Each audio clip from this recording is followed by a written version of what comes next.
Nah, kiamat tidak akan terjadi melainkan Islam akan bangkit untuk yang terakhir kali.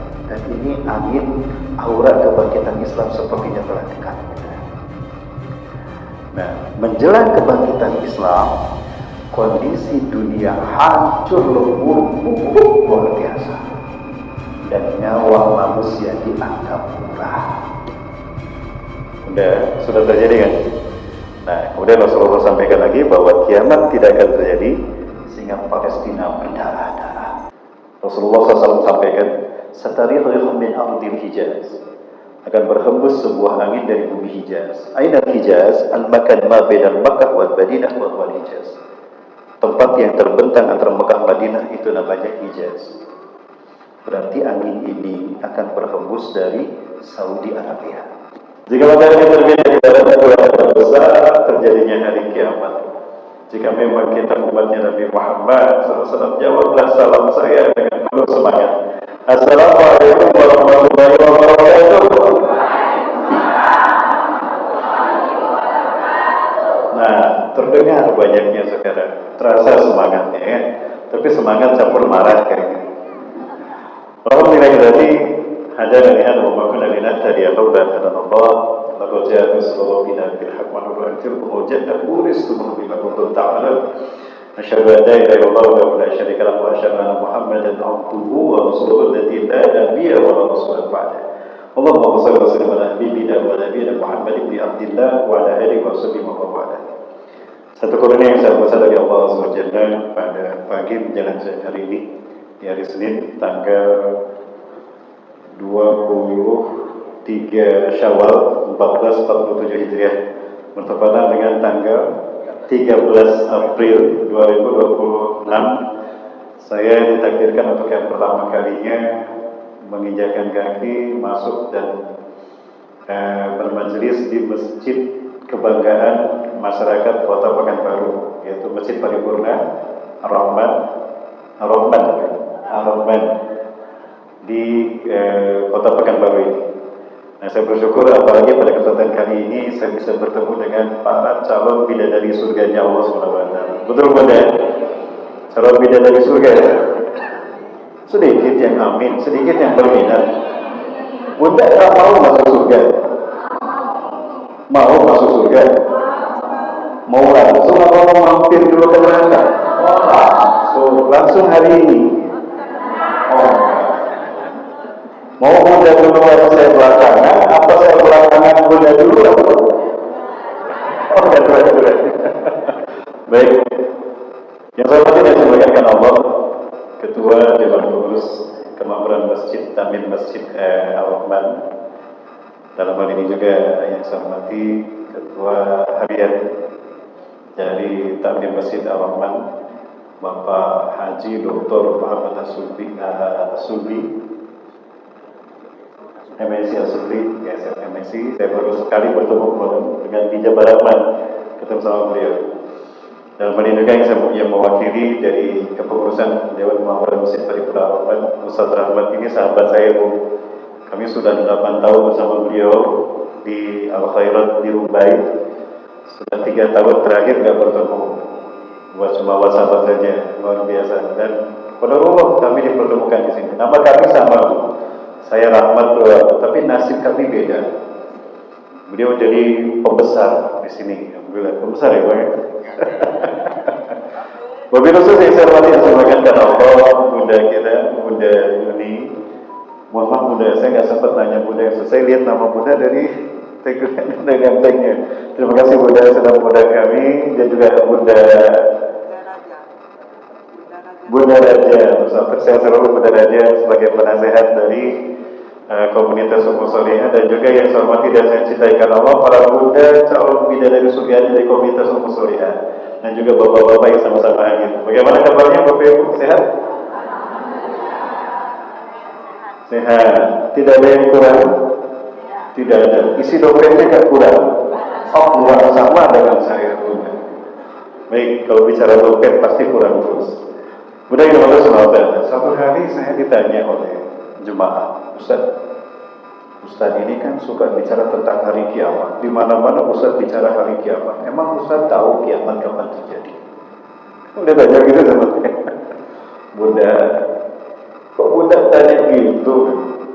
Ya kan Ustaz bahas hari kiamat terus. Emang kapan kiamat terjadi Ustaz? Oh, budak tanya gitu sama saya. Jangankan saya, Rasulullah SAW saja tidak tahu kapan kiamat terjadi, betul? Dan dalam memajari ilallah ya saja tidak ada yang tahu kapan kiamat terjadi kecuali Allah. Yang Rasulullah tahu kiamat itu kapan terjadinya tidak banyak, hanya sedikit. Yang pertama, kiamat akan terjadi hari Jumat. Hari Jumat. Sekarang hari apa? Senin, Selasa, Rabu, Kamis, Jumat. 5 hari lagi. 5 hari lagi hari Jumat. Nah kemudian kiamat tidak akan terjadi melainkan nanti azan tak lagi terdengar di muka bumi. La taqumus sa'ah hatta la yuqarrara fi Allah. Kiamat tidak akan terjadi sehingga tidak lagi terdengar azan berkumandang. Jadi kalau azan masih berkumandang, bersyukur kiamat masih ya. Yang ketiga, kiamat tidak akan terjadi sehingga Quran diangkat dari muka bumi. Bahkan dari para penghafal Quran, Quran itu akan dicabut Bunda. Sampai ada ulama cerita, nanti itu diceritakan dalam satu nas bahwa orang-orang senang sholat. Karena hafalan masih ada, belum dicabut, rakaat pertama aman. Ya, masih hafal, belum dicabut semua. Ghairil maghdubi 'alaihim waladdallin. Amin. Aman. Dia baca surat Quran. Tabarakalladzi biyadihil mulku wa huwa 'ala kulli syai'in qadir. Aman. Ruku, sujud, bangkit masuk ke rakaat kedua, Allah cabut hafalan Quran itu. Allahu Akbar. Imam lupa dengan bacaan Qurannya, termasuk Al-Fatihah. Imamnya lupa. Pakainya kesel. Baru satu rakaat Pak Imam diam. Subhanallah. Subhanallah. Ya, mereka tidak tahu kalau Allah sudah mencabut hafalan Quran dari ingatan mereka. Padahal imamnya hafal 30 juz. Seperti Ustaz Rahmat ini hafal 30 juz apa juz 30 Ustaz? Juz 30 sama loh gitu kan. Juz 30. Ya, maka sholat diselesaikan tanpa bacaan Quran. Selesai sholat imam beribadah di mana bisa bertemu dengan situ wilayah. Kenapa kalian diam saja? Aku lupa dengan bacaan Quran. Makmumnya pun apa bilang? Kaifa nuzakiruka wa qad nasina ayat? Bagaimana kami mengingatkan Anda? Kami juga lupa dengan bacaan Quran kami. Imamnya lari ngambil Quran di lemari. Begitu dibuka mushaf Quran kita nanti bersih Bunda, putih semuanya, seolah-olah belum pernah dicetak. Tidak ada satu huruf pun nanti di mushaf Quran kita ini nanti bersih semua. Kenapa Allah angkat Quran dari muka bumi? Kiamat itu azab yang terburuk. Kiamat azab yang terburuk. Sementara Quran kalam suci Allah yang maha suci, tidak mungkin kalam Allah yang suci ini terkotori oleh azab yang terburuk. Itu. Nah, kemudian kiamat tidak akan terjadi melainkan nanti orang beriman tak lagi berada di muka bumi. Ya. Karena demikian, karena Allah akan mencabut nyawa orang beriman dengan angin idijin. Rasulullah SAW sampaikan, "Satarihul min ardil Hijaz." Akan berhembus sebuah angin dari bumi Hijaz. Aina Hijaz? Al-makan ma bainal Makkah wal Madinah wal Hijaz. Tempat yang terbentang antara Mekah Madinah itu namanya Hijaz. Berarti angin ini akan berhembus dari Saudi Arabia. Itu sama Idiyin, diberi nama Idiyin karena lembut sepoi-sepoi. La tamurru ala ahadin kana fi qalbihi misqalu dzarratin habatin min al-iman illa saja. Tidak ada seorang pun yang walaupun imannya cuma sebesar biji sawi di dalam hatinya, angin ini akan mencabut nyawanya. Jadi Bunda, kalau ada angin sepoi-sepoi jangan senang. Jangan-jangan itu Idiyin. Enak sekali ini angin, segar sekali. Tahu-tahu cabut nyawanya. Angin ini akan berhembus dengan sangat cepat. Maka dalam waktu singkat orang beriman habis di muka bumi. Banyak masyarakat nas, maka yang tersisa di muka bumi adalah makhluk manusia yang tidak punya iman walaupun sebesar biji sawi. Mereka tidak punya iman. Mereka tidak punya iman walaupun sebesar biji sawi. Ilaihim tub'atsu sa'ah, merekalah yang akan menyaksikan kiamat terjadi. Itulah manusia yang paling buruk di muka bumi. Makhluk yang paling buruk di muka bumi, kata Rasulullah SAW, adalah mereka yang menyaksikan kiamat terjadi. Inna syirrun nasi fil 'alam alladziina ja'atuhum as-sa'atu baghtatan. Seburuk-buruk manusia sesungguhnya di muka bumi adalah mereka yang menyaksikan kiamat terjadi. Nah, orang beriman tidak akan menyaksikan hari kiamat. Alhamdulillah. Banyak ayat kata-kata yang lain sebelumnya yang juga Rasul sebutkan. Yang pertama yang berikutnya diantaranya adalah kiamat tidak akan terjadi. La taqumu sa'ah hatta tara ardul arabi burujan wa anhara.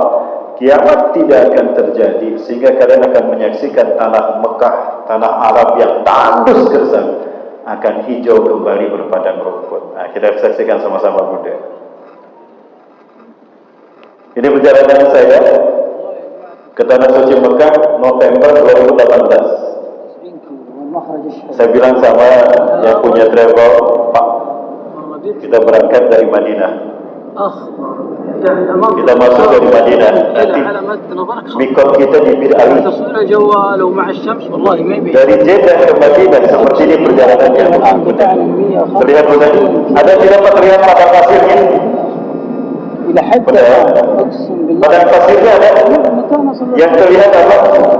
Hijau, merinding.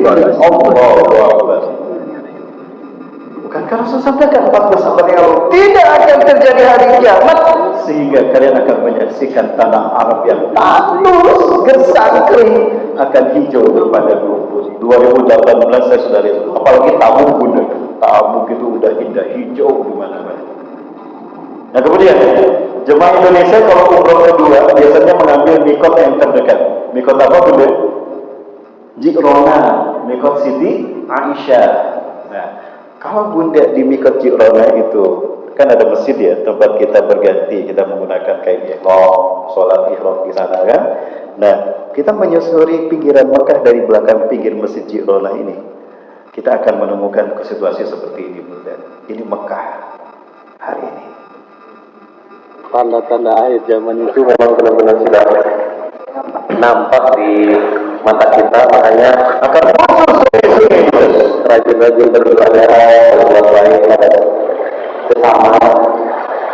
Karena di ayat di sini saya pernah lihat Allahu Akbar. Ini hal yang biasa, ya hal yang biasa. Tapi kalau itu Allahu Akbar, ini burung-burung. Oh, ikan kelihatan nggak? Tanda-tanda kiamat katanya. Tanda akhir zaman ya. Dari tadi saya lihat ikan makin sini kok. Iya. Untung nggak ada yang nabrak ya betul gitu ya. Nah kemudian Rasulullah sampaikan kiamat tidak akan terjadi melainkan Islam akan bangkit untuk yang terakhir kali. Jadi saya baca kitab-kitab yang saya punya. Tidak ada kitab di rumah, saya beli. Qadarullah karena saya dapat tugas ke Palestina. Januari kemarin kami baru ke Palestina. Jadi dalam tahun ini kami dapat jatah 4 kali ke Masjidil Aqsa. Nah, biasanya kami karena kerjasama dengan lembaga dari Kairo, maka kami menggunakan pesawat Egypt Air. Kami transit di Kairo. Jadi kami 3 hari di Kairo, kemudian 3 hari di Jordan, 3 hari di Palestina. Nah Bunda yang ingin berangkat ke Masjidil Aqsa bersama saya, insya Allah bulan Juli nanti Bunda, kita berangkat kembali ke Masjidil Aqsa, ke kiblat pertama kita umat Islam, kiblatnya para nabi dan rasul, padang mahsyar kita nanti di akhirat, ketika kiamat terjadi hancur alam semesta, kita dibangkitkan di yaumul ba'ats. Padang mahsyar kita adalah Masjidil Aqsa, Palestina. Masjidil Aqsa itulah padang mahsyar kita. Nah, kiamat tidak akan terjadi melainkan Islam akan bangkit untuk yang terakhir kali. Dan ini angin aura kebangkitan Islam sepertinya telah dekat. Nah, menjelang kebangkitan Islam, kondisi dunia hancur lebur, buruk luar biasa. Dan nyawa manusia dianggap murah. Sudah terjadi kan? Nah, kemudian Rasulullah sampaikan lagi bahwa kiamat tidak akan terjadi sehingga Palestina berdarah-darah. Bunda tadi sudah saksikan, sebagaimana disampaikan oleh Ustaz Joko tadi. Ya, saya saat ini bekerja sama dengan Sahabat Peduli Memanggil. Nah, Sahabat Peduli Memanggil ini merupakan sebuah lembaga yang komit untuk menyalurkan bantuan dari Indonesia, terutama ke Gaza, Palestina. Saya sudah kenal Ustaz Amrozi, Ustaz Fadil, kemudian ada Ustaz Abdul Manaf. Ustaz Abdul Manaf? Nggak ada. Nah, beliau juga pengurus dari SPM, ya. Ini teman-teman juga ada Bang Agus, Ustaz Joko. Nah, Bapak Ibu Rasulullah, nah, kiamat tidak akan terjadi sehingga Palestina berdarah-darah. Dan apabila Palestina berdarah-darah, maka jangan harap ada kebaikan demi kebaikan sampai Islam bangkit. Itu boleh yang Rasulullah. Bulan Januari saya coba berangkat ke Palestina. Baru 4 bulan pembantaian, Januari 2024. Saya berdua dari Indonesia. Saya dan Ustaz Randi Ilhamsah, beliau dari Pekanbaru, dari Panam, dari Garuda Sakti kalau nggak salah, dari Jalan Garuda Sakti. Beliau dan saya berangkat dari Indonesia. Kami bertemu dengan Duta Besar Indonesia. Saya sudah bertemu dengan Dubes RI di Kairo sudah 3 kali. Kami ngobrol, makan bersama dengan beliau. Nah, kami coba masuk saat itu. Ini beberapa kunjungan saya. Setiap saya ke Palestina, saya coba manfaatkan untuk mengunjungi mereka. Ya, saya sampaikan kepada mereka. Alhamdulillah ada beberapa pihak di Palestina yang bisa menutup, walaupun resikonya besar. Ini kalau saya ketahuan sama tentara Israel, saya akan dideportasi. Diam-diam kami masuk ke rumah sakit, just 5% and the take off for 15 minutes. Hanya 5 orang saja, dan kalian tidak boleh lebih dari 6 orang. Saya bawa, saya kunjungi pasien itu. Saya yakinkan, when I first stop to have you get the freedom like us our country. Kami tidak akan pernah berhenti membantu kalian sampai kami mendapatkan kemerdekaan. Kalian merdeka di tangan kalian, sebagaimana kami merdeka di negara kami. Ini komitmen kami Indonesia. Setiap ada kesempatan, 2 tahun kami tidak bisa masuk saat itu di blokade, maka begitu ada perbatasan, Syekh kami bilang, Ustaz, Al-Anbi Bridge dibuka, Ustaz. Kami lari ke Jordan, dari Al-Anbi Bridge kami masuk. Ya, bersama para dokter, kita kunjungi, kita sampaikan kepada mereka bantuan demi bantuan. Kami semangati mereka. Ya, kalian masih punya masa depan. Kemenangan Islam sebentar lagi. Sabar adanya. Jika kalian kehilangan orang tua kalian, kamilah orang tua kalian berikutnya. Inilah yang kami lakukan Bunda. Dulu saya belajar dengan para guru saya dari Palestina. Kalau saya Muhammad Hussein ke Gaza, saya ke West Bank. Jadi saya setiap hari ketemu setiap hari makan. Kemarin saja jam lain kami makan, lagi makan tentara IDF, ada mungkin 30 orang ke sana kemari. Biasa aja kami makan. Mereka sudah hafal saya karena saya sering membawa jamaah Indonesia masuk ke Masjidil Aqsa. Nah, Bunda yang mau ke Masjidil Aqsa, insya Allah nanti bulan Juli Bunda ya, bersama saya dan sama yang lain. Donasi Bapak Ibu sekalian menjadi ketika itu saya diusir sama tentara Israel karena tentara mereka sudah mengendus saya selalu memberikan bantuan. Akhirnya mereka yang datang nyamar, ini Syekh orang terpadang tapi beliau menyamar jam 2 malam, jam 1 malam datang ke hotel saya. Saya berikan bantuan ini dalam bentuk uang cash. Kemudian ke Direktur Masjidil Aqsa, Syekh Umar Al-Kiswani, beliau sedang di Jordan. Saya bicara lewat telepon kepada beliau, saya minta izin untuk menyalurkan donasi untuk perbaikan Masjid Qibli, 1 dari 5 masjid besar di Al-Aqsa. Al-Aqsa itu alun-alun Bunda, komplek. Di dalamnya ada 18 masjid, 13 masjid kecil, ada 5 masjid besar. Salah satunya Masjid Qibli yang berkubah hitam, itu Al-Aqsa. Ada Masjid Domobdrok yang berkubah emas, itu juga Masjid Al-Aqsa. Sebelum pulang biasa saya soal ke guru saya, ini guru saya, Syekh Ali Al-Abbasi, Ketua Rabithah Ulama Palestina. Beliau mengkader beberapa anak-anak yatim untuk menjadi pejuang yang akan membebaskan Palestina. Saya tahu itu dan para guru-gurunya kami sanggupkan beberapa hampir 100 juta untuk beliau, untuk anak-anak yatim yang beliau pelihara bersama istri saya. Nah, ini ketika saya di Kairo. Saat itu saya ngobrol dengan Kepala Biro Politik Indonesia di Kairo, Ibu Dian. Saya berangkat sama Ustaz Randi. Alhamdulillah ada Palang Merah Indonesia sudah lebih dulu berada di sana. Ini kami di Kairo. Rencananya dari Kairo kami ke Ismailia ke Al-Aris ke Rafah, baru masuk ke Gaza. Tapi kalau Ibu Dian mengatakan, Ustaz tidak, ini tahun terakhir saya tugas di KBRI Kairo, Mesir. Ustaz, ini Pak Jokowi bilang semua WNI evakuasi, nggak boleh ada yang masuk, keluarga. Ustaz malah masuk, tidak Ustaz. Akhirnya saya hanya di perbatasan udara, dan kita ngobrol dengan Direktur Rumah Sakit Palestina, Saudara Hamzah dari Panam, yang baru, dan ini Direktur Rumah Sakit Palestina. Saya sampaikan kepada beliau rencana kunjungan kami ini mau ke Gaza. Baru 4 bulan pembantaian, bom masih di sana sini. Kami sudah siap untuk tidak kembali saat itu. Saya sudah berpisah dengan istri saya, sudah minta izin. Kalau kita tidak bertemu, saya tidak pulang lagi. Nanti kita ketemu di surga ya. Saya sudah begitu sampai dia, sudah lulus saya balik lagi. Nah ini kepada Bulan Sabit Merah Palestina, ini Sekjen Bulan Sabit Merah Palestina, Mr. Tariq Arafat. Ini disaksikan Pak Arifin dan Pak Ridwan, kita serahkan. Kenapa harus Palestina? Nah, ini momentum di mana saya mengunjungi 22 pasien yang ada di rumah sakit ini. Masih terbayang darah-darah mereka. Sudah persiapan untuk mengunjungi satu-satu dari pasien yang dirawat di rumah sakit Palestina di Kairo ini. Kita akan untuk mereka supaya kita cinta kita kepada mereka dari Palestina. Jadi selamat. Saya menggunakan banyak nama karena ini siasat kita. Alhamdulillah sejak 2016 saya masuk Palestina belum pernah di-reject dengan izin Allah. Ya Allah tolong selamatkan saya, jangan sampai saya terus. Ada banyak ustaz bahkan jamaah yang tidak boleh masuk, semuanya tidak boleh masuk.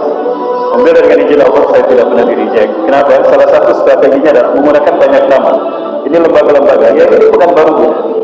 Itu juga teman-teman kita di Pekanbaru. Ini kita juga yang menggagas. Banyak dari Pekanbaru ini lembaga-lembaga yang luar biasa, termasuk SPM dari Tangerang. Ini juga pemirsa masih membantu saya. Selalu. Baik, boleh dapat kesempatan. Nah, Ustaz, kenapa harus Palestina, Ustaz? Karena Palestina ini jantung dunia. Ya. Profesor Karl Auzer, gurunya Adolf Hitler mengatakan, Palestine is the heartland of the world. Palestina adalah jantung dunia. Who can take over this Palestine? He can take over the world. Siapa yang bisa menguasai Palestina, dia bisa menguasai dunia. Israel ingin menguasai dunia, Bunda. Maka dia mulai dari Palestina. Maka jika ingin menyelesaikan masalah dunia, mulailah dari Palestina. Ya, bahkan secara geografis, Palestina itu menghubungkan semua benua di muka bumi. Palestina menghubungkan benua Eropa, Afrika, Eropa dan Asia. Itulah kenapa 90% lebih para nabi dan rasul dilahirkan di Palestina, dibesarkan di wilayah Syam, menyebar ke seluruh dunia. Kemudian ada satu pertanyaan menarik. Huzaifah ibnul Yaman, bukan Huzaifah, sahabat Abu Dzar Al-Ghifari bertanya, ya Rasulullah, Ayul masjid bunya fil alam awala. Ya Rasulullah, masjid apakah yang pertama kali dibangun di muka bumi? Al-Masjidil Haram. Suma ayun ya Rasulullah. Kemudian masjid apa yang dibangun kedua setelah Masjidil Haram? Al-Masjidil Aqsa. Kamu tanya berapa cara pembangunannya, Ustaz? Ya Rasulullah. Arba'una sanah 40 tahun. Pertanyaannya singkat, jawabannya singkat, tapi maknanya padat. Masjid yang pertama dibangun adalah Masjidil Haram, itu titik nol peradaban. Dan masjid yang kedua dibangun adalah Masjidil Aqsa. Disebut Aqsa karena paling jauh dari Mekah saat itu. Jaraknya 1233 km. Dari Masjidil Haram ke Masjidil Aqsa. Itu yang ditempuh Rasulullah SAW. Yang membangun masjid ini adalah Nabi Adam alaihissalam dibimbing malaikat Jibril. Jadi kehormatan dari Allah untuk Nabi Adam membangun dua masjid. Apa? Masjidil Haram dan Masjidil Aqsa. Titik nol peradaban. Berarti Allah menetapkan takdir kita di muka bumi, kehidupan kita di muka bumi bermula dari Masjidil Haram dan berakhir di Masjidil Aqsa. Artinya, apabila manusia di seluruh dunia sudah mulai berbicara tentang matanya tertuju kepada Palestina, Gaza, setiap hari kita mendengar Gaza, Palestina. Ini isyarat bahwa kita berada di episode terakhir peradaban manusia di muka bumi. Bunda, sepi kemana ini Bunda? Bunda, masih bersama saya? Jadi masuk surganya? Jadi besok? Oh enggak. Jadi kalau manusia Imam Sinai directed to Gaza, science from that we have known in the last episode of Human Civilization. Itu kata mereka. Dan saya sampaikan ini pada mereka. Apabila manusia di seluruh dunia matanya tertuju pada Gaza karena kebiadaban bangsa yang ini, itu pertanda kiamat telah dekat kepada kita. Sedekat apa Rasulullah sampaikan? Sambil menepuk pundak Ibnu Hawalah al-Azdi, ya Ibnu Hawalah, intara rayatan sudan qamat fi Baitul Maqdis aw fi atrafi Baitul Maqdis fasa'atu aqrabu ilaikum min kadhibika ila ra'sika.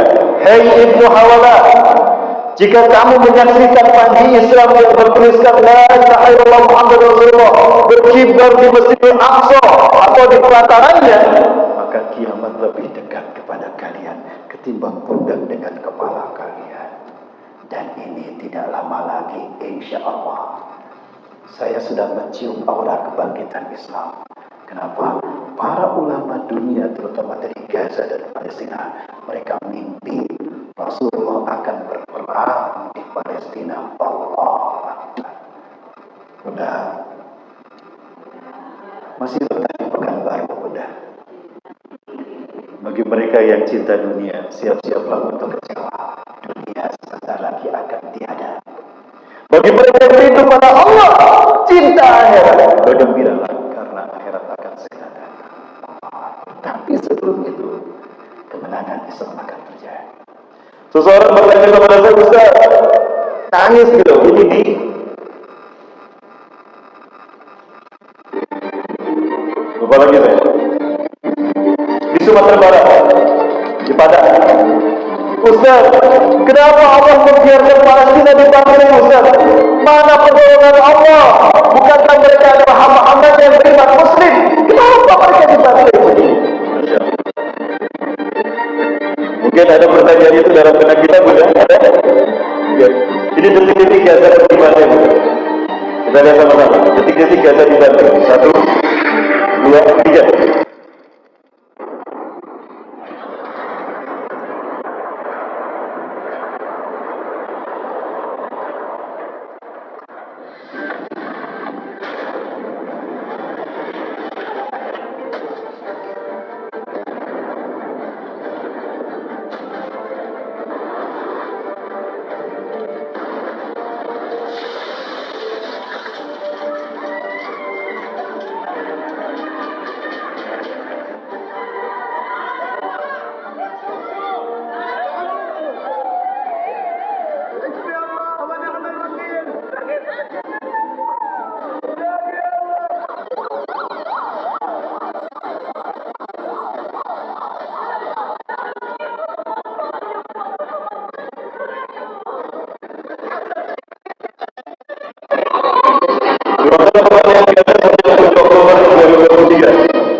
Itu memakan korban syahid 680.000 jiwa lebih. Saya yakin 1 juta. Karena masih banyak mereka yang tertimpa berubah. Yang kedua, 95%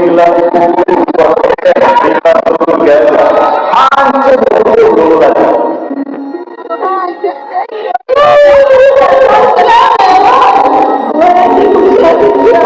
Ada 21,7 juta ton puing-puing beruntuhan gedung dan bangunan. Mau dibuang kemana untuk mereka pergi Gaza?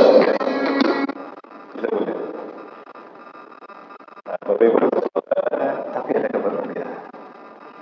Jadi kenapa? Saya terus juga bertanya, kenapa gak jadi bantai ya Allah? Ternyata beginilah cara Allah memasukkan mereka ke surga. Udah di Gaza, makam 680.000 syuhada itu, 680.000 syuhada itu tumbuh bunga-bunga yang indah. Makamnya harum penuh dengan bunga-bunga yang indah. Itu bukti mereka ahli surga. Justru yang kita saksikan ini adalah tanda cinta Allah kepada Gaza. Sakit memang, kok tanda cinta Allah, Ustaz? Kok cinta Allah yang menyakitkan, Ustaz? Jangan salah. Inilah yang menjadi kabar gembira dari Rasulullah kita. Bunda, kita waktu sampai jam berapa ya? Masih lama? Masih lama? Alhamdulillah. Baik, berarti lanjut Bunda? Lanjut Bunda? Jamaah. Woi jamaah. Lanjut.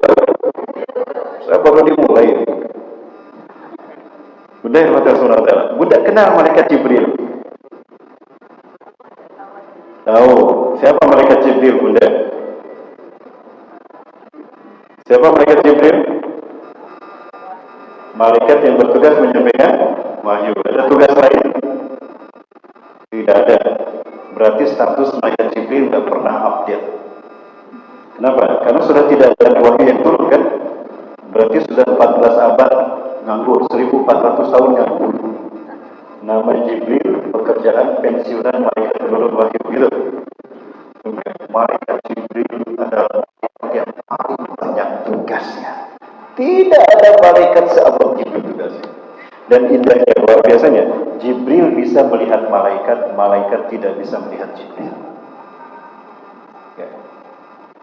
Dan Jibril fisiknya, kata Rasulullah SAW, inna li Jibril situ yang terjelah. Sesungguhnya Jibril punya 600 sayap.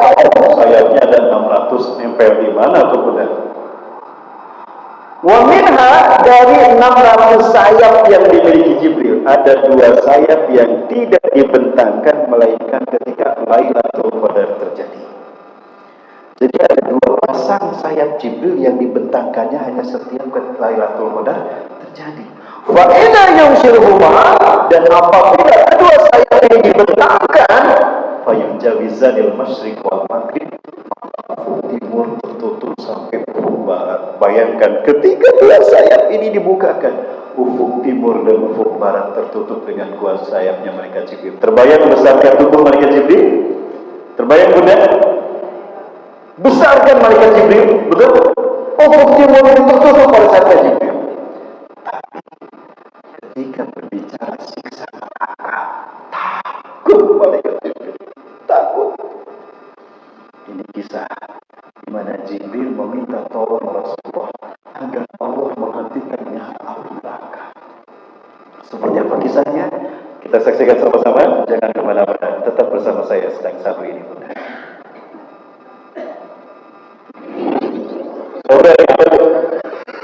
Malaikat Jibril datang berkunjung pada Rasulullah SAW. Namun kali ini tidak biasanya. Jibril datang dengan wajah penuh ketakutan.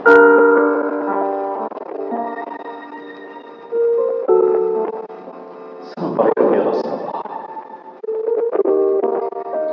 Waalaikumsalam Jibril warahmatullah. Ma bika ya Jibril? Ada apa denganmu ya Jibril? Ra'aitu syai'an makruhan min wajhika. Aku melihat sesuatu yang tidak aku sukai dari wajahmu. Ma bika ya Jibril? Ada apa Jibril?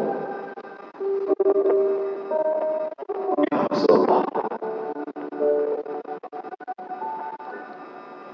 Allah Azza wa Jalla sedang menyatakan inna hadhihi sa'at hatta al-yawm inna Allah Azza wa Jalla kas'anna minkum nari kulli yawm. Allah sedang menyalakan api neraka semua orang. Kami para malaikat ketakutan. Jibril yang badannya besar takut dengan api neraka. Manusia yang kecil tidak ada yang sombong menantang mereka. Allah kurang ajar untuk manusia. Kami para malaikat takut ya Rasulullah. Allah mau bikin membara api neraka. Aku tidak tahu apa yang harus aku lakukan. Lakin tazakartu bika ya Rasulullah, annaka rahmatul alamin. Aku tiba-tiba teringat kepada Anda. Anda adalah sumber cinta dan kasih sayang Allah kepada alam semesta. Anda rahmatul alamin. Tolong ya Rasulullah, mintalah kepada Allah berhenti dari menyalakan api neraka. Allahu Akbar. Rasulullah bertanya kepada Jibril, ya Jibril, islahli kaifa kanat an-nar allati taraha. Jibril, jelaskan kepadaku seperti apa neraka itu Jibril. Ya Rasulullah, masalun nar min narillah min iradillah kama sadiqah. Neraka itu adalah ibarat lubang demi lubang yang bertingkat ya Rasulullah. Setiap Anda masuk ke satu lubang neraka, itu bidurnya hantar luas, satu tidak luas tanpa batas. Wala mamlu'atun binnah, penuh dengan api neraka. Walau fujirat min nariha ila dunya walau kusratan la afsadatid dunya wa ma'ayishuha. Andai satu percik saja dari api neraka itu dipercikan ke dunia ini, hancurlah dunia dengan segala isinya. Liman wajadin nar ya Jibril. Untuk siapa neraka itu diciptakan? Neraka yang paling bawah adalah neraka bagi mereka yang menyembah benda-benda langit ya Rasulullah. Neraka yang paling dasar adalah bagi kaum munafikun, orang-orang munafik yang mereka menyembunyikan keingkaran mereka. Mereka bungkus dengan pura-pura beriman padahal mereka munafik. Itu yang paling di bawah ya Rasulullah. Di atasnya lagi ya Rasulullah, neraka bagi mereka yang menyembah bintang-bintang. Di atasnya lagi neraka bagi orang yang menyembah bulan dan matahari. Terus Rasulullah Jibril cerita. Yang kelima adalah neraka bagi orang Yahudi yang kufur kepada Allah, ingkar kepada dakwah Nabi Musa AS. Neraka yang keenam adalah bagi orang-orang Nasrani yang musyrik mempersekutukan Allah. Mereka menolak dakwahnya Nabi Isa, bahkan mempertahankan Isa bin Maryam. Giliran neraka yang paling atas, Jibril diam. Rasulullah yang semangat mendengarkan. Jibril diam. Istamir ya Jibril. Idan man ahlus sabi'ah. Lanjutkan Jibril. Lalu siapa penghuni neraka yang ketujuh Jibril? Berapa bagi Jibril untuk mengatakan siapa penghuni neraka yang paling atas neraka yang ketujuh?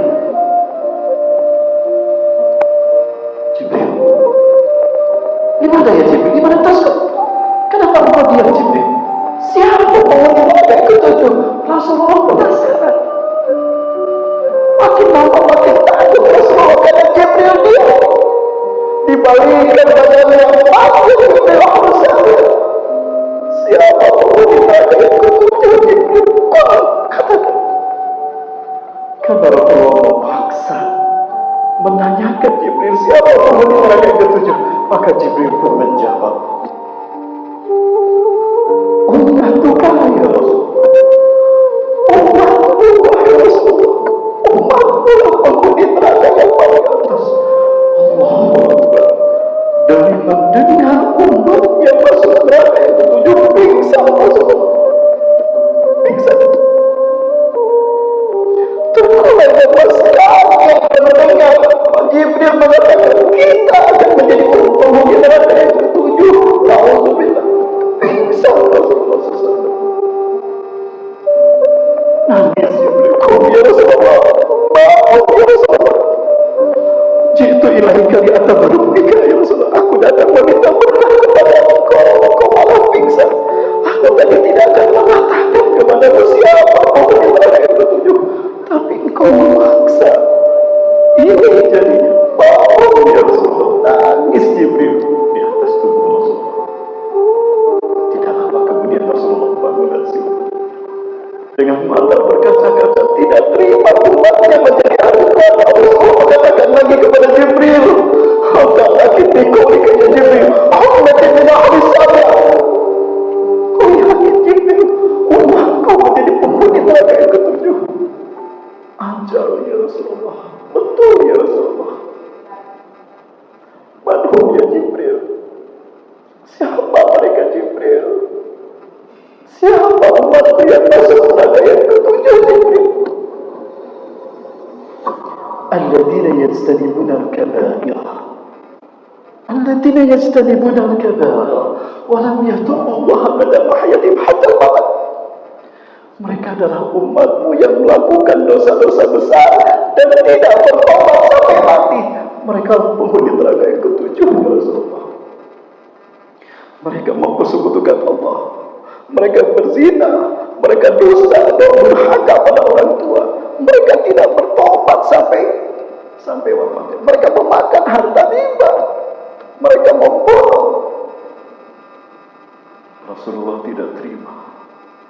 Rasulullah pergi menghadap Allah, sujud menangis terisak-isak kepada Allah. Rasulullah menangis, ya ummati, ya haliku billahi, umatku ya Allah, jangan kau masukkan ke dalam neraka-Mu, bebaskan umatku ya.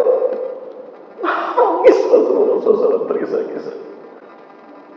Coba kurang cinta apa Rasulullah pada kita? Kurang cinta apa Rasulullah kepada kita? Tidak terima umatnya dikatakan masuk neraka. Rasulullah pergi menghadap Allah, sujud menangis terisak-isak, bebaskan umatku dari neraka ya Allah, bebaskan mereka. Udah tahu berapa lama Rasulullah sujud menangis kepada Allah? 3 hari 3 malam. 3 hari 3 malam tidak makan, tidak minum, tidak tidur, demi mengharap kepada Allah tidak akan bangun sampai Allah mengatakan tidak akan menyiksa umatnya di dalam neraka. Kurang cinta apa Rasulullah sama kita? Kurang cinta apa beliau tidak tega kita masuk neraka. Tunjukkan kepada saya, ada tidak yang melebihi cinta Rasul kepada kita? Ibu kepada anaknya pun tidak bisa mengalahkan cinta Rasulullah SAW. Tidak ada yang bisa membangunkan Rasulullah kecuali adanya Bilal. Rasulullah bangkit, berwudu, pergi ke masjid. Para sahabat kaget. Bidunil kalam, mubasyaratul qiyam bisalatin ma'ana. Ma'rufah, tidak banyak bicara. Rasulullah langsung bilang, pakai bisalah, bilang qomat, bilang. Para sahabat kaget, buka mata Rasulullah, puncak wajah Rasulullah. 3 hari 3 malam tidak makan, tidak minum, tidak tidur, demi mengemis kepada Allah, memperjuangkan kita agar kita tidak disiksa di neraka. Abu Bakar khawatir dengan Rasulullah SAW, lari Rasulullah tutup pintunya, menangis kembali sujud lagi. Allah ya Rasulullah, sudah ya Rasulullah, Allah berkata sudah. Abu Bakar tidak berhasil membangunkan Rasulullah SAW. Maka kemudian Abu Bakar pulang sambil menangis. Di jalan bertemu dengan Umar bin Khattab. Maka ya Abu Bakar, kenapa aku menangis Abu Bakar? Rasulullah. Umar pun tidak bisa sambil menangis pun Umar pulang. Salman Al-Farisi datang. Salman Al-Farisi berpikir, jika Abu Bakar dan Umar saja tidak bisa membangunkan Rasul, apalagi aku? Fatimah, barangkali Fatimah bisa memujuk Rasul. Fatimah mendengar suara Siti Fatimah mengucapkan salam, bangun Rasulullah SAW. Begitu diceritakan kepada Siti Fatimah bahwa umat Rasulullah akan masuk neraka, menangis berdua Siti Fatimah. Maka apa kemudian? Bersujudlah mereka kepada Allah. Maka Allah berfirman kepada Jibril, kenapa kekasihku Muhammad terus-terusan sujud 3 hari 3 malam dia tidak berani sujud? Apa yang dia minta kepada Allah Maha Tahu? Allah ingin agar kita tahu kejadiannya sesungguhnya. Ya Allah, beliau meminta kepada Engkau ya Allah, agar Engkau membebaskan semua umatnya dari neraka. Itu yang Muhammad meminta. Iya ya Allah, katakan kepada Muhammad, aku haramkan neraka bagi umatnya. Allahu Akbar. Berhasil Rasulullah memperjuangkan Allah haramkan neraka bagi kita. Alhamdulillah. Senang tidak bunda? Perjuangan Rasulullah, cinta besar Rasul pada kita. Kurang cinta apa Rasulullah sama kita? Sekarang pertanyaan kita, adakah kita cinta sama Rasulullah bunda? Saya tidak yakin, mungkin hanya pengakuan saya. Kalau kita betul-betul cinta Rasulullah, Palestina tidak akan menderita bunda. Palestina dihuni oleh 4,29 juta jiwa. Tidak kurang dari 4,29 juta jiwa menghuni Palestina. Dan Palestina dikelilingi oleh negara-negara Islam Arab, umat Islam di sekeliling Palestina Islam Arab. ada 364,76 juta jiwa. Tapi di Palestina hanya 9,6 juta Yahudi saja. Kok bisa 9,6 juta Yahudi membantai gajah sampai hari ini? Itu kemana 364 juta jiwa? Kalau betul kita cinta Rasulullah, tidak mungkin umatnya dibikin menderita. Maka Rasulullah tersenyum bangga di hadapan para sahabat. Rasulullah mengatakan, alhamdulillah, kenapa kalian menyaksikan aku menangis seperti ini? Demi Allah, 3 hari 3 malam aku menangis kepada Allah agar Allah mengharamkan neraka atas kalian. Alhamdulillah, Allah kabulkan. Alhamdulillah. Udah. Maka Rasulullah sambil tersenyum bangga dan sahabat menangis mendengarnya. Ummati hadhihi ummatun marhumatun laisa laha iqabun fil akhirah. Umatku ini adalah umat yang Allah rahmati, tidak ada siksa bagi umatku di akhirat. Alhamdulillah. Bunda senang tidak Bunda? Tidak ada yang jawab. Bunda, saya habis-habisan berekspresi ini. Bunda tidak ada yang jawab. Bunda, senang tidak Bunda? Rasulullah berhasil memujuk Allah dan Allah mengabulkan. Kita tidak akan disiksa di neraka. Alhamdulillah. Umatku ini adalah umat yang Allah rahmati. Hanya kita Bunda yang tidak akan disiksa di akhirat. Alhamdulillah. Laisa laha iqabun fil akhirah. Sahabat berkata, ya Rasulullah, lana dambun katsir wa khati'atun katsirah. Idzan fama lana an nab'athu fil akhirah. Benar. Kalau kami tidak disiksa di dunia, bagaimana jiwa kami dibersihkan dari dosa dan salah kami? Ujilat hizukum fid dunya. Allah segerakan kafarat atas salah dan dosa kalian di dunia. Jadi bukan tidak ada kafarat atas dosa dan salah kita Bunda, ada, tapi tidak di akhirat, di dunia. Ini bukti cinta Allah kepada kita. Ya. Rasulullah berkata, Inna Allaha idza yuhibbu 'abdan 'ajilat hizuhu fid dunya wa laysa lahu ajrun fil akhirah. Jika Allah, sesungguhnya Allah jika cinta kepada seorang hamba, Allah segerakan kesusahan dan penderitaannya di dunia. Allah tidak mau dia menderita di akhirat. Di akhirat tinggal menikmati surga. Maka tidak salah. Itulah kenapa umat Rasulullah duluan masuk surga. Karena hisabnya sudah selesai di dunia. Betul bukan? Bisa diikuti bukan? Kaifa yakunu dzalik ya Rasulullah? Bagaimana kami disiksa di dunia sehingga di akhirat kami tidak disiksa? Ada 3 cara Allah tunaikan kafarat atas dosa dan salah kita di dunia. 1, bil fitani, dengan fitnah, huru-hara, petaka akhir zaman seperti yang kita saksikan sekarang.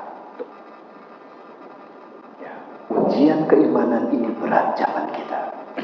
Saking beratnya kata Rasulullah, sayati ala ummati zamanun al-mutamassiku yawma idin bidini kal-qawmi di alam jabri. Akan datang pada umatku satu zaman, satu masa, satu tahun di mana orang-orang yang berpegang teguh kepada iman Islamnya, orang-orang yang berpegang teguh pada Quran dan Sunnah, orang-orang yang berpegang teguh kepada akal sehat, orang-orang yang berpegang teguh pada prinsip kejujuran dan kebenaran, seperti memegang bara api panas. Dituduh ekstremis, fundamentalis, teroris, intoleran, anti-NKRI. Siapa fitnah? Betul Bunda? Panas kan? Padahal kitalah yang membela negara, kitalah yang menjaga kebenaran, kitalah yang jujur. Tapi mereka yang pendusta berkuasa, kita difitnah. Panas kita Bunda. Betul tidak Bunda?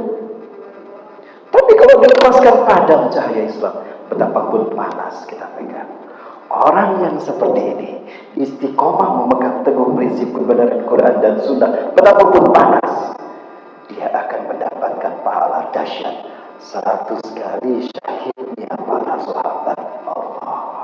Hari ini kita istiqomah pegang teguh Quran dan Sunnah, tidak peduli kita kehilangan dunia, kehilangan pangkat dan jabatan, tidak peduli. Kita pegang keyakinan iman Islam kita. 100 kali syahidnya para sahabat. Allahu Akbar. Man ahya sunnati 'inda fasadi ummati falahu ajru syahid mi'ata syahid. Jamaah. Jamaah. Pernah lihat orang mati syahid?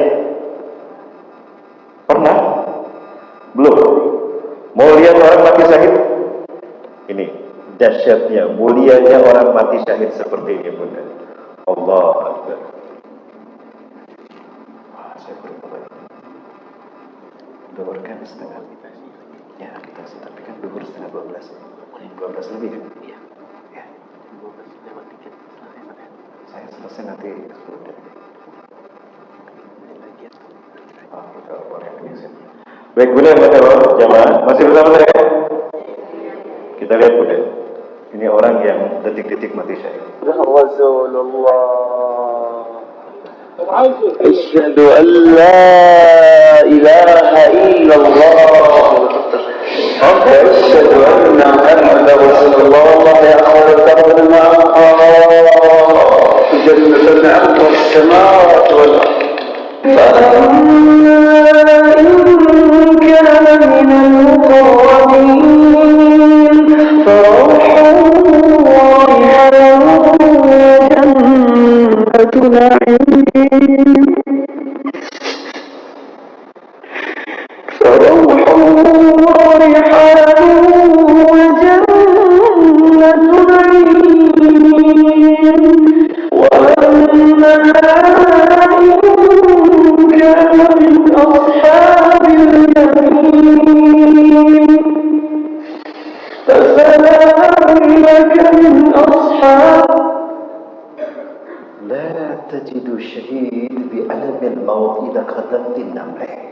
Orang yang mati syahid tidak akan sakit kematiannya, melainkan seperti digigit semut. Kenapa demikian? Sebelum peluru menembus tubuhnya, sebelum pedang menyambar lehernya, Allah cabut kesadarannya, maka sedikit pun dia tidak merasakan sakit. Itu benar. Tidak percaya, silakan buktikan. Yang kedua, kenapa orang yang mati syahid tidak sakit kematiannya? Karena sebelum nyawanya dicabut, Allah perlihatkan tempatnya di surga. Antara kita dengan surga hari ini konon ada 70.000 hijab. Antara kita dengan akhirat kita ada 70.000 hijab. Ketika sakaratul maut Allah buka semua hijab tadi. Laqad kunta fi ghaflatin min hadha. Laqad kunta fi ghaflatin min hadha fakashafna anka ghita'ak. Seolah manusia kalian akan mati menghadapku.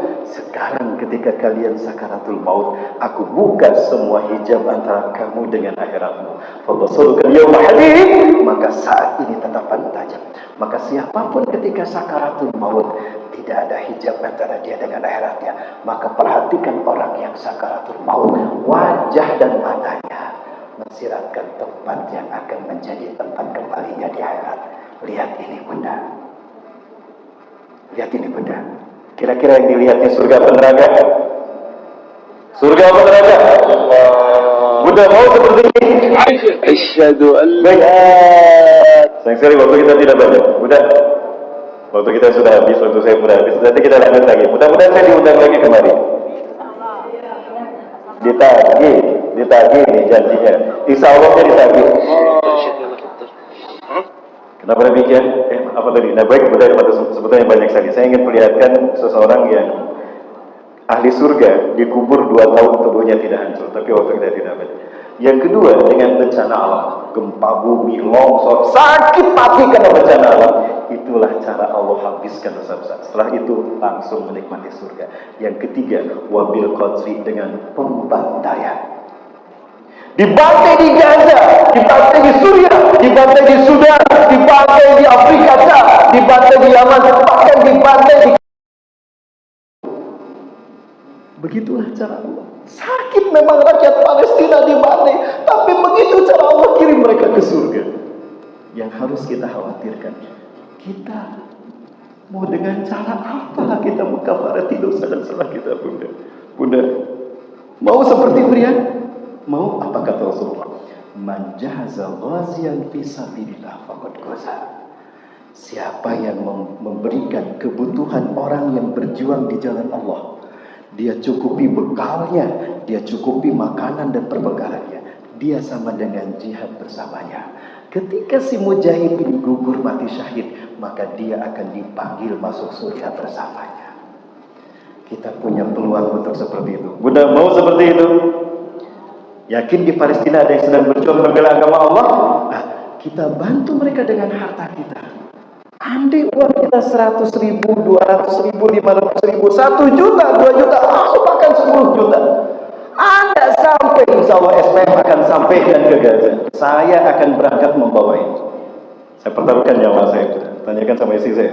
Setiap kali saya berangkat Palestina, saya pamitan pada anak dan istri saya. Saya khawatir syahid saat itu, karena saya berharap saya syahid di Palestina, atau di Suriah, atau di Syam. Karena Rasul katakan, orang yang syahid di Syam, di akhir zaman, jaminannya ridho. Benar. Ada uang kita sampai ke mujahid, lalu mujahid apalagi dia hafal Quran, nanti dia akan memilih surganya, nama kita akan dipanggil oleh dia. Mau Bunda seperti itu? Insya Allah SPM komitmen. Sekarang Bunda, yuk berikan, tekankan dalam hati kita, ya Allah, saya ingin bantu Palestina. Ini jihad sebelum saya tidak tahu dengan cara apa aku menebus dosa dan salah saya. Saya tidak tahu dengan cara apa aku merebut ridhomu, ya Allah. Sekarang ada kesempatan saya bantu pejuang di Palestina di akhir zaman ini. Izinkan saya membantu mereka. Maka apa kata Rasulullah SAW? Idza sadaqal azmu wa dhahas sabil. Siapa yang berniat tekad kuat, ya Allah, saya ingin membantu Palestina. Wa dhahas sabil, Allah mudahkan jalan membantunya.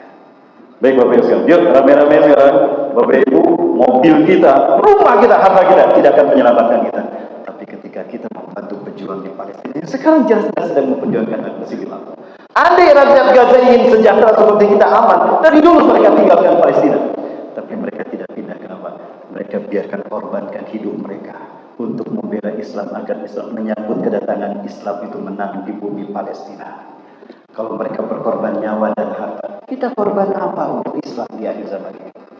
Yuk kita bantu mereka. Saya bantu mereka Bunda. Baik, silakan. Baik.